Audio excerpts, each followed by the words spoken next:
Hey everybody, welcome back to the channel. So if you're following along, this is part 2 of the 8/8 build. Just to recap on what I did for part 1. So I narrowed the 8/8 2 3/4 each side, and I welded on strange H1138 big bearing 9-inch ends. So if you go back and want to see how I did that, how I came up with all my measurements and all that, go back and watch part 1. So on to part 2.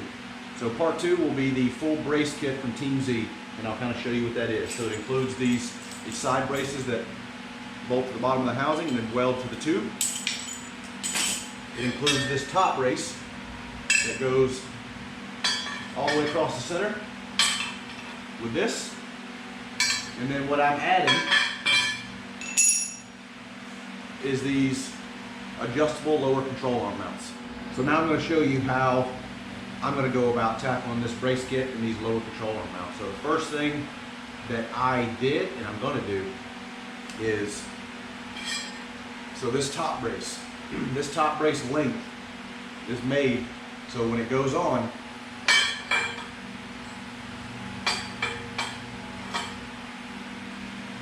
it welds to your stock control arm mounts. Well, with these, I'm moving these in. I don't have to do the measurements. I'm going to move them in about 3/4 of an inch to center them up in the car more. But what I'm going to have to do is, because I'm moving these in, and this brace is made to weld to your stock one, since I'm moving them in 3/4 of an inch, I'm going to have to chop 3/4 of an inch off each side. Well, what I wanted to do first, because if you're going to place this bar, and you have coilover relocations like I do, whether it's Team Z's or another ones, and you have these brackets here, what you're going to have to do so this bar gets centered, because what I did was I measured, got how long it was, and then I made marks to make sure it was perfectly centered on the housing on each side. So I did that, and then what you're going to have to do is come down and cut half moons in these brackets, so this thing will sit perfectly centered on the housing. So I already went, and when I set it up here, I just kept grinding those half moons until I got it sitting where I want it to. So once you do that, you've got this top piece that now will weld to that, and you're going to have to keep grinding until, because when it first is on there, it pushes this out here, so this bracket sits further out here. Just keep grinding until you get that bracket where it doesn't push out past this part of the chunk. So I went ahead and already did that. So what I'm going to have to do now is, I've got this thing set up. I'm not going to weld it on yet. I'm going to have to measure now. So before I took the stock control arm mounts off, I had already measured exactly how far these were away from a couple different points.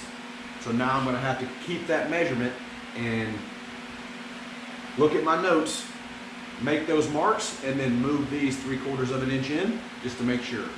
So that's what I'm going to start doing now, is making those measurements, and then we'll go from there. Alright, so from this point, I've got my bracket basically just tacked on. So what I did, if you guys remember, I took multiple measurements from the stock brackets. I took them from the end of this intersection here, and then I took them from these brackets on both sides here. So I have got these brackets now tacked in, exactly 3/4 of an inch moved inward. And what I have to do now, which all I've already done, is just verify that they are, which they are, 5 degrees back from the housing. So I'll show you guys the process on that side. I didn't do it on this because it took me a while to set it up, and I'll kind of do a speeded up version on that side. But I also made a line and did a measurement of where the tire is going to be, so that I can make sure that it clears the actual control arms. And it is, and if I need to, I shouldn't have to run an offset control arm. But I made the measurements. It is exactly 5 degrees back, and it is 3/4 of the way in. So now I'm going to go ahead and get it fully welded in, and then we'll start on the other side.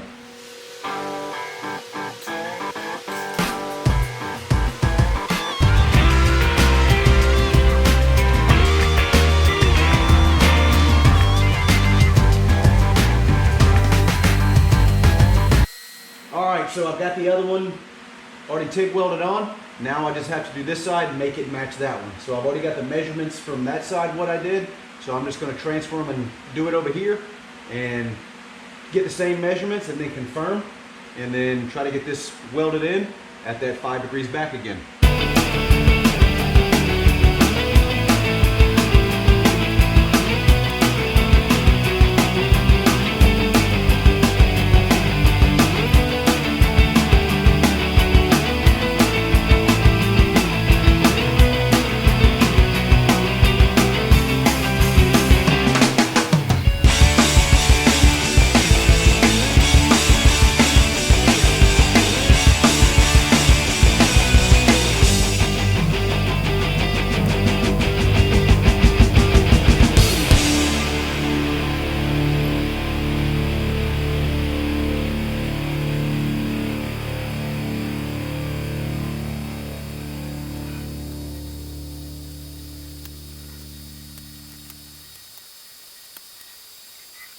All right, so I got it tacked on.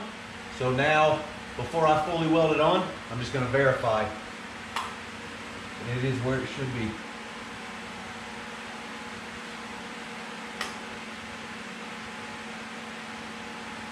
And that's right at 5 degrees back from what the housing is.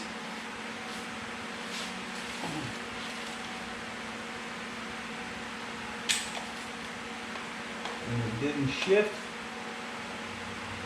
Measurements are right on. So I'm going to get it welded in.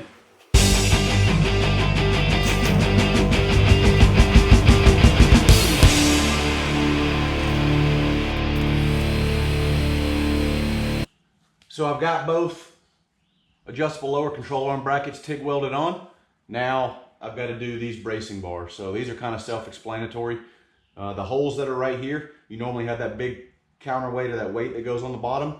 You have to drill out these bolt holes to 7/16. It's just these bolts are a little bit bigger.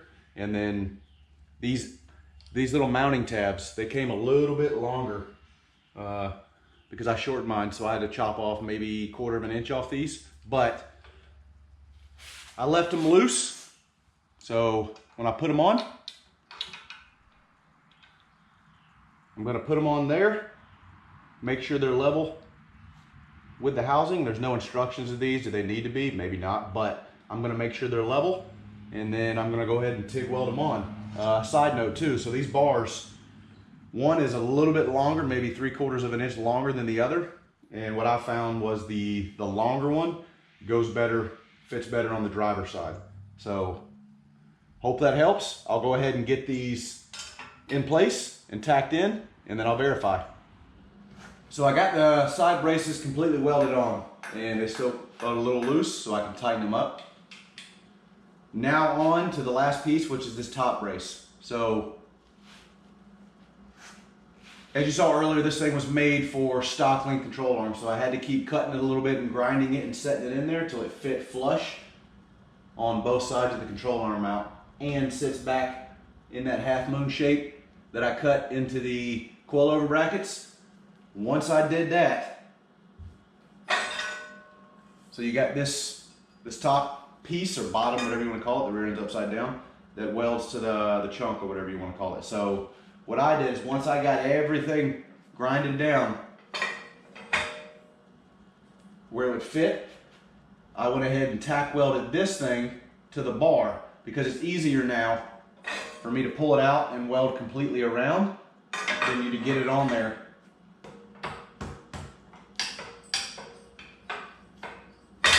There we go. For you to get it on there and then try to get up under here, you probably could with a MIG, but I'm going to take this on there. So now that everything's flush, it touches the half moon I cut into the coilover mounts. It sits flush with the lower control arm mounts and the actual housing itself. And this bar right here sits flush basically on the chunk, so I'm going to have to get that really clean. It's got a lot of old, obviously grind for years and years and years, so I'm going to have to spend a decent amount of time getting that clean so it'll actually TIG. But I'm going to pull this off, get this welded all the way around, set it back in, get everything cleaned up and welded in, and that'll basically complete it. But I'll do that, and then I'll see you guys after that. So I TIG welded the top bar fully to the chunk. It took me a little bit to get that clean, but I finally got it clean. And now I've got it also welded to the coilover relocation brackets, and I've got it welded to the lower control arm mounts and the actual tubes themselves. Kind of took me a while to get in weird spots and all that to TIG weld these in, but it's done. Now all I have to do is measure now and call and get the 35 spline axles. I've got a strange S-track carrier that's going in this, so I've got to call and get the right 35 spline axles to go with it. But anyways, that was part 2 of the build. If you guys are looking at narrowing it, bracing your housing and all that, I hope this video helps. As always, if you like what you see, give me a thumbs up, subscribe to the channel, because we have a lower torque boxes, full cage, and a tubular front end all to come. Thanks again.